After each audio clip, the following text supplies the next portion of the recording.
Welcome to another episode of Health Your Way podcast, where we discuss health issues ranging from physical, mental, emotional, as well as current facts. Today, we're going to be discussing how not to lose yourself in motherhood. So please understand, we're not saying that there's nothing wrong with actually finding yourself becoming a mother. This episode is more for people that, are asking, where did I go? Trying to find their identity, how to find themselves back. This is for them, okay? Please understand, we're not saying that you can't lose yourself or you can't finding yourself is not having kids or vice versa. You're entitled to your opinion. We as well, me and Lisa, are entitled to our opinion. So no emails, no messages hating on us, just please. With that said, Lisa, let me introduce you to my guest.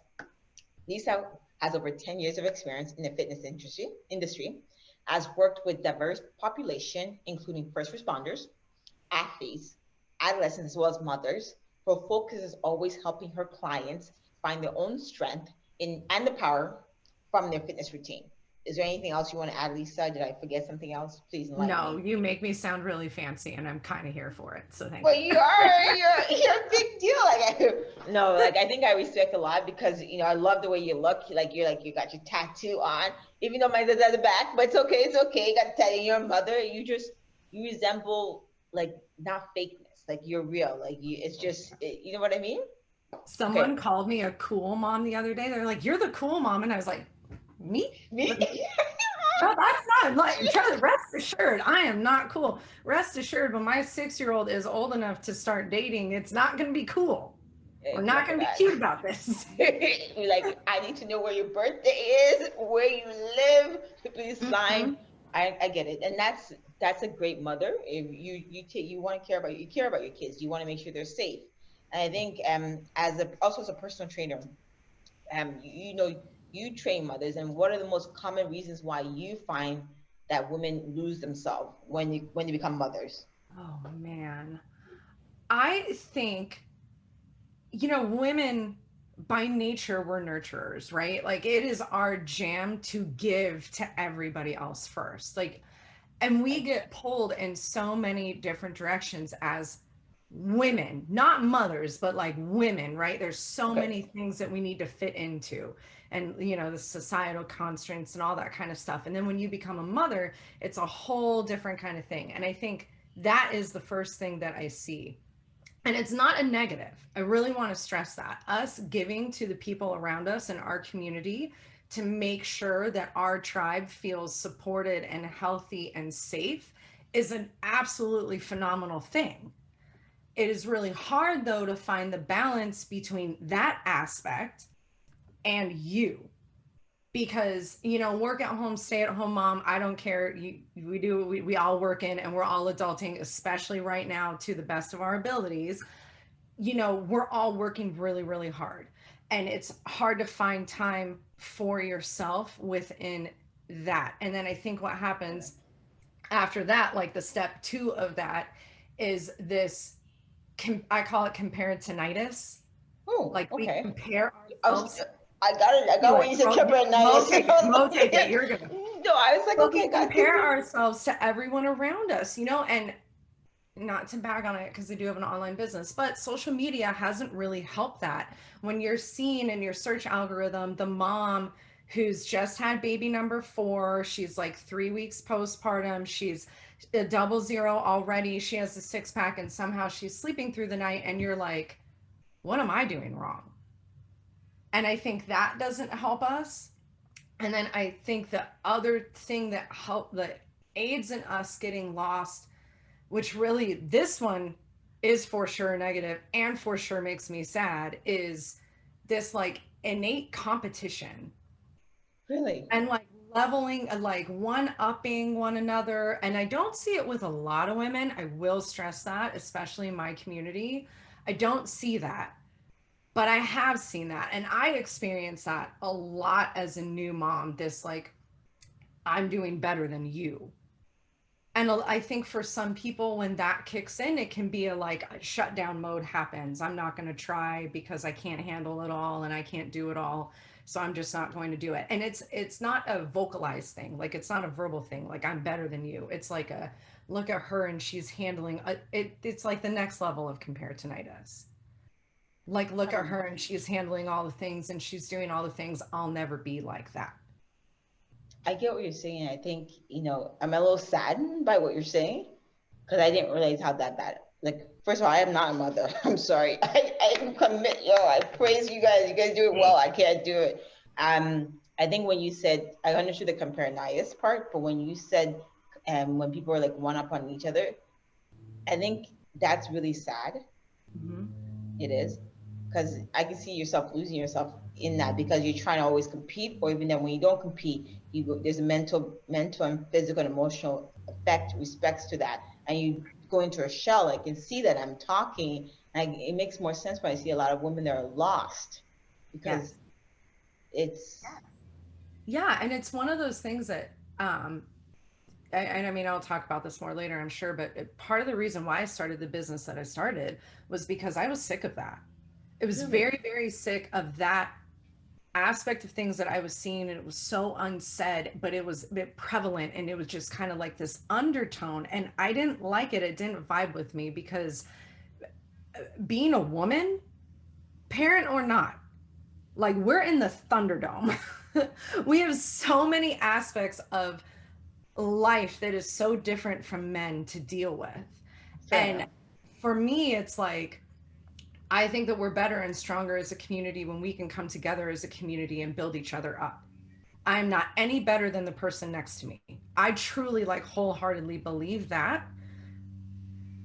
But we need to encourage each other and support each other and love on each other more. You know what? When you were thinking this, you remind me of this other trainer I know, and she mentioned how like a lot of mothers will look bad on a working mom, or vice versa, or even then say you're not doing like just there's a lot of negativity, and I think it's it's sad because at this point you're already struggling with your child. You're trying to figure yourself out. It's not like you've been a mother before. If this is your first time, right? And you're doing the best you can. But again, you mentioned if you have a community that works together, you guys can support each other. You guys can bring each other up, not put yourself down, and that's Right. stressful. And you're right, there is a level of like low key judgment of like stay at home or work at home, whatever you do. And the thing is that we're all in this Thunderdome together. We're all doing this together. It doesn't matter. The decisions that you make need to be the best for you and the best for your life and your family. And your circumstances are going to be completely different from the person next to you. So there's no way to say if it's right or wrong. You know what I No, mean? I agree with you on that, and I think I'm just like I'm sitting here listening because I don't understand your lifestyle in respect to being a mother. That's what I'm like because I don't have kids. Yes, yes, you guys are on your own on that one, but I think it's kind of sad because you're already trying to raise a person to the best of their ability to have the outside person judge you. Like I'm not like if you're not in my shoes, I don't need your judgment. I'm already doing enough judgment of myself to make sure I don't create an evil child or something. So I, well, fair enough. Like there's some crazy people out there. Yeah, I'm I'm just really saying trying to not send an a-hole out into the it. world. I'm doing my best. Please, please, Okay. please. Thank you. I appreciate that. I You're think for I think for a lot of people, like when they're listening to you and to you, you sound like you're sane, like you're keeping it together. I just said you sound, okay? Maybe you're not, but you for the sound. most part, we're keeping it together. Yeah. And I think for how did you keep your own identity, or how did you find your own identity when you became a mother? Because like a lot of people are watching, even the ones that aren't new mothers, are watching you and saying, okay, do I would want kids? Like, am I gonna lose myself? It's just it's scary because you're getting into a whole new world where you have to raise somebody, and then apparently what you're saying is there's catty people out there that are mothers. I'm sorry. Yeah, they're really. Oh, girl, I remember trying to join. You know that meetup group thing? Yes. Yeah, I tried to do that when my daughter was a newborn, and it lasted about two times getting together with them. And I was like, I can't. Like, I'm on zero sleep. I'm breastfeeding, so literally every part of my body is leaking. I'm recovering from a major abdominal surgery because I had an emergency C-section with her. The last thing I need is somebody like beating me down right now. Like, really, we're doing the best that we can. But to go back to your question, for me, I think having that sense of self identity and the way that I accomplished it really was by relying on the people around me and saying, okay, I know I need to take I need 10 minutes. Okay. And I don't care how those 10 minutes look, like what I do within those 10 minutes, but I need those 10 minutes, especially when she was a newborn. I need that time. I need that time to be by myself or, like away from her. And I don't mean that to sound callous. Like I needed to go to You, the store by myself. we'll step back. I don't think self care is not being callous because you knew yourself that you had your breaking point. And if you know your breaking point, you need to acknowledge that because you know good once you've gone past your breaking point to your family, to your child. You're not good after That's that. the perfect way to put it. It was Yeah. like 10 minutes to like fill my cup, however that looked for me. Maybe I went and did a workout. Maybe I just went for a walk. Maybe I just went and sat and read a book or meditated or did something like that. I knew that I needed that time that was just mine. And that was a habit that I needed to establish really, really early on so that I wouldn't feel guilty about leaving her to go do something. Okay. I needed to feel like I could step away and that she would be okay. And the way that I've framed that within my, I guess, conscious level of thought was the people around me also deserve to have the opportunity to bond with her. She needs to know that there are people around her that she can rely on and be safe with. It's not me. You know, be it her dad or grandparents, cousins, godparents, friends, whatever. She needs to establish her sense of community as well. I love what you just said. Honestly, love it because there's those helicopter moms and parents and stuff like that. Just you have to give your child the ability to understand that if something happened, God forbid, or even then if you're not around, they have someone to go to. And if you're not creating that kind of structure around her, she doesn't know how to depend or like it's really bad. For Right. me, I feel like I'm sorry, maybe I'm wrong. I'm just like I mean, that's definitely more my style of parenting. And again, to each their own. You fair have enough. to figure out what works the best for you for sure. And I like how you emphasize that at the beginning of this because you truly do. My journey is mine alone. But what I always told people, even when I was pregnant, was to raise a child takes a village. And I want to know that when she's, 15, 16, and she's going into those times of making stupid choices, because let's be honest, we've all been there. We're still there. It's okay. And she doesn't want to listen to me or to her dad. I wanted her to have other people in her corner that she trusts, that she knows she can confide in, that will also not steer her wrong. I love that. I think I no, honestly, I really love what you said because it's a lot of people don't have that. Mm, And when yes. I say that, a lot of people just like when you want the best for your child, you give your child the best. You give them 24/7. You give them 100%. But then if as they get older, you're the only thing they know. So who else can they talk on? Who else have they? How can they build other relationships? Sorry, how can they build healthy relationships with other people if they haven't been able to be taught? That's what I mean. Like it's really hard. Exactly. You're totally right. Yeah, completely. It's really hard to do that by yourself or with one person. And if you're trying to do that at the age of 17, 18, it's if you don't have the skill set, it can be really hard. And then you make the wrong choices and stuff like that. And I like what you said, I really do. I think for a lot of even when you mentioned when you were pregnant, you said to the people around, I want this to be built as I want to build this as a community to raise her. For someone that's watching, like father or husband or even aunt or and they see that the mother or the woman's not losing it, but she's struggling. What suggestions can you say provide them, or what's worked for you? Like what did your family do for you to help you achieve some form of normalcy or some self identity through the whole process? If that makes sense. That totally makes sense. And what I will say is for the people watching, dads, aunties, grandparents, godparents, whatever, a lot of it is reading the situation and knowing that person and how to approach that person.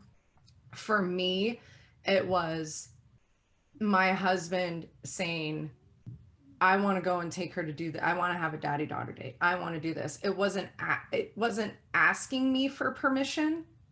It was taking the initiative and doing it. but that was what worked for me. Fair So enough. I remember when she was maybe like 6 months old, and I first went back to work and I went back to training. And I mean, it was a total grind and a complete adjustment. And I did lose myself. I mean, it was knee deep in mommyhood, or I was training, and there wasn't a whole lot of in between. Okay. And he set up with, we had a couple of mutual friends who had kids that were born right around the same time as my daughter, and the dads, it was only the dads, moms were never included, and that was intentional, would take the babies and go hiking every Saturday morning for like 4 or 5 hours. And by then she was at a place where like developmentally she could handle that, like because of breastfeeding, that sort of stuff. And I had the house to myself. But the way that he made sure that I got that time to myself, because he knows me, and I feel like a lot of women are like this, he would clean before he left. So you didn't have to clean. Yeah, Yes. because he knew that if I saw that stuff around, because of how my brain works, if I saw that, I would clean before I gave myself the chance to relax. I gotta sit here and somebody that's just listening to what you're saying, it's true. Like, I don't know a lot of men, or I've heard a lot of men or husband that do what yours did, like take initiative. Some of them are afraid of their wives. Okay, some of them are afraid of their wives. I'm sorry, like not in a bad way. I'm not saying he's not afraid of you, but some would be like, "Yeah, I'm okay over here. If she wants the baby, she can keep the baby." But it's really, I think it helped you a lot to It have did. someone that's supportive. Like I think you're mentally sane than some people out there because you have that support. You had someone that took initiative, said, "Okay, I know what you need, or if I don't know what you need, I know that I need to have some kind of bond with my child for me to feel, yeah." And that's, I think that's a great example for anyone who's watching and listening. At that point, you have to understand that it's not about the other woman. Mostly, maybe what kind of relationship do you want with the child? How are you investing with that child, and make the effort, in a And, sense. in fairness, the way that he approached me on it is how our dynamic works as a married couple. That's what worked. You have to read the situation. Some women need to be asked what they need, or they need to be asked if it's okay. A lot of that, and why all of that kind of turned, because he still does that with her. Like what that turned into for him was his job requires him to travel a lot. Oh, I He's see. gone most of the time, at least 80% out of the whole year. He has very hectic travel schedule. And a lot of it was us having discussions of him needing to know what kind of father he was going to be. How was he going to discipline her? How was he going to praise her? How was he going to do those things? Because that's going to look completely separate from how I parent. And I like what you said, like it's good that you showed some form of complexity to the situation, because a lot of people may thought, "Oh, he's home," but then like there's more to it. It's just finding a balance that works for both of you guys. Yes. And it's fair to say, like I understand that you believe in a healthful life. I guess, in your own words, what does that mean to you per se? For me, that means having balance. I like that. It's, I've been in the fitness industry, and I have trained enough people and have enough of the certificate, all the fancy like things after my name or whatever, that I've seen what the lack of balance in either way can do. Okay. Either very extreme and you're on this super rigid diet and workout plan for 30 days, and then you can't maintain it come day 31, or the beginning of the next month. And I've also seen the other extreme of that, like both sides of the pendulum. And for me, the happiness is somewhere in between. Fair enough. I like that because I think for me, I find a lot of people think that they have to be on a strict actual not random, strict process, lack of their choice process, and it's not sustainable. So you're right. If you don't have balance, how do you continue doing it? You can't be in a crash diet for 30 days.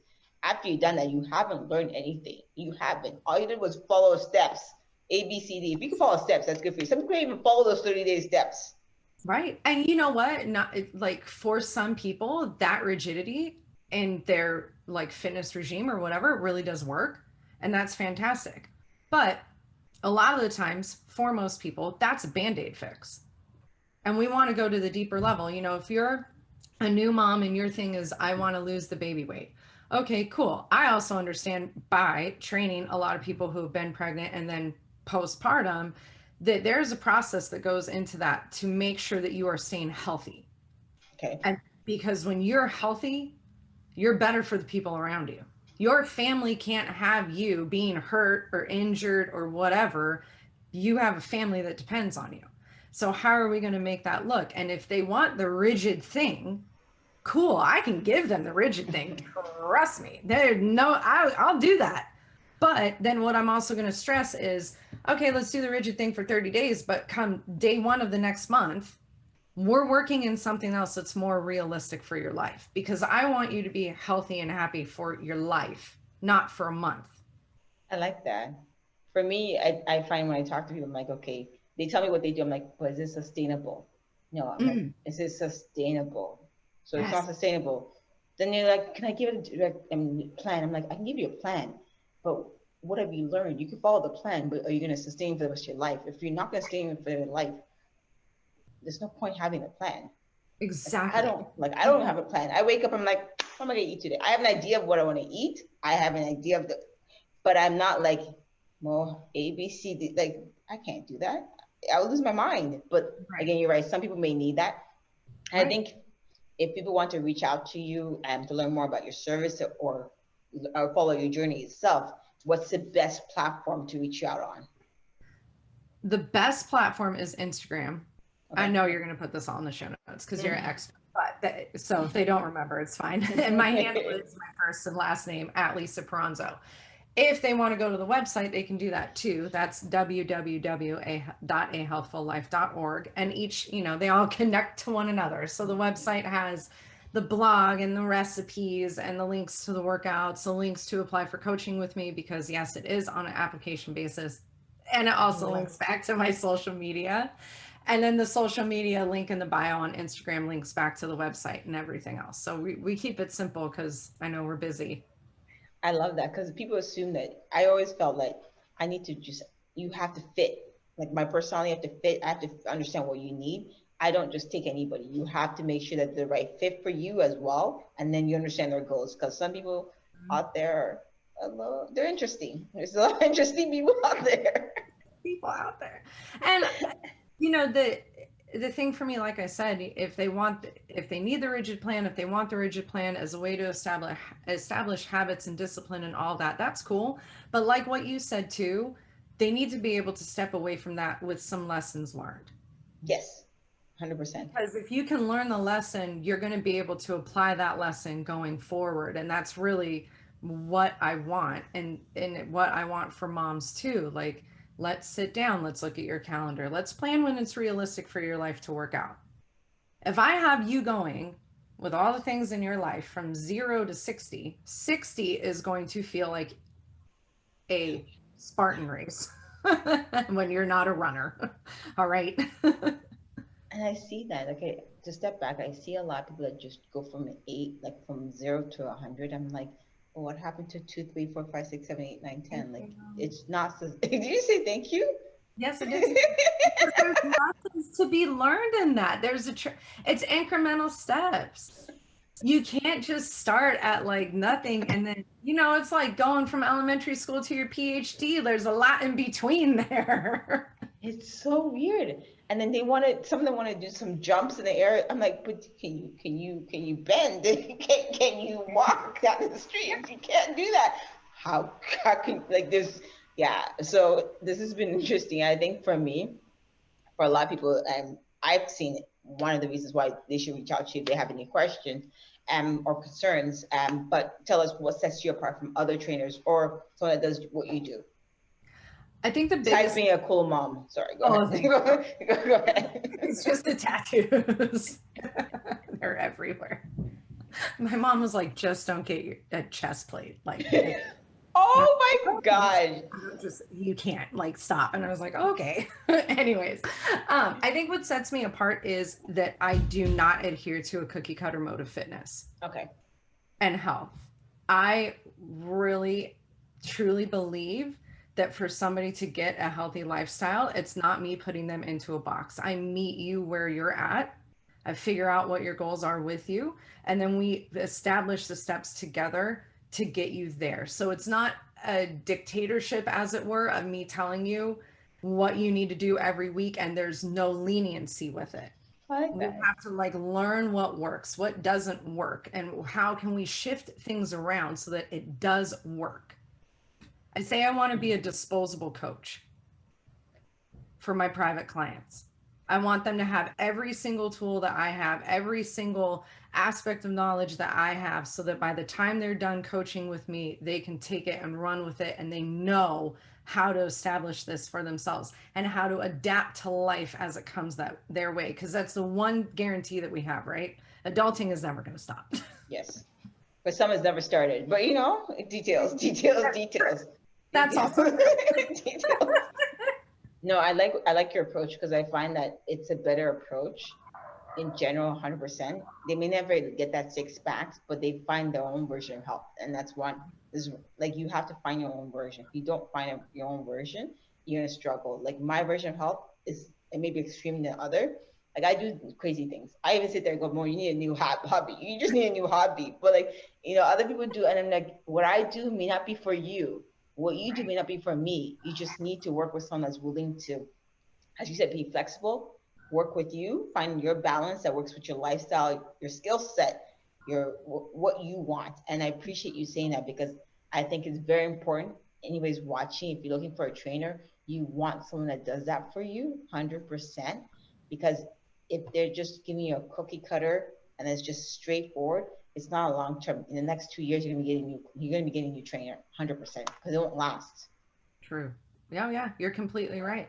And even on that note, if my goal is to establish healthy habits for you that are sustainable for you, why would I make you do something you don't like to do?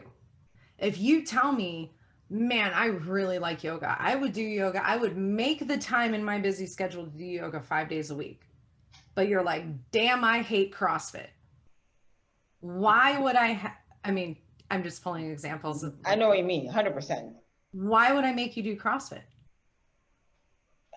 It just, then you become, I can't stand, I like what you said, because I don't want to be a memory of you come see me and then you're miserable. Like, you're in a position where you, like, every time you think of workout or being physically healthy, it's that combination, that innate thought process. Yes. I want you to come and you enjoy working out, because then when you enjoy that, you learn something. When you're done with me, you move forward. I fire my clients. I'm like, you're done. You need to move on. I fire clients too. It's fine. Sometimes you got to move on. It's totally good. And sometimes they're ready to move on. Yes. Awesome. That's what we want. I think for me, I want independency for them. Like, I do. Like, as you mentioned, you said you want them to have all the tools, and I really like that you said that. So with that said, I appreciate this conversation. When anybody, like, I highly suggest, following Lisa, after talking to her, she's one of the few one of the few trainers that I can tell I can respect, because her thought process and her knowledge is in line with what you need to get the right goals and to see success going forward. Oh, thank you. And I will say, before we stop, one thing that I do offer every time I get to be a guest on a podcast, because I am so grateful to, all of the people who do podcasts and the work that goes into it, because I understand how labor intensive it is. And I'm very appreciative to your audience for taking the time to listen. If someone reaches out to me from listening to this podcast, or like, man, I heard you and Mo talk, I really want to get in on this, I give them a discount on coaching. Oh, good for you. I'll make sure I put that in the comment. But regardless, good luck in everything. I wish you all the best. And yeah, the chest plate, nah, man. I think I was like, that's even like a little too extreme for me. I like the arms. Hurt. Yes, I was thinking that too. Like, I can't. I'm sorry, the arms, yes, but not the chest plate. The arms Thank you for joining us today on our weekly episode of Health Your Way podcast. Don't forget to subscribe, share with others, and please feel free to comment below and ask any questions on topics we discussed, as well as future topics you'd like to hear about. Have a happy and healthy week, and be sure to tune in next week for the next episode on our Health Your Way podcast.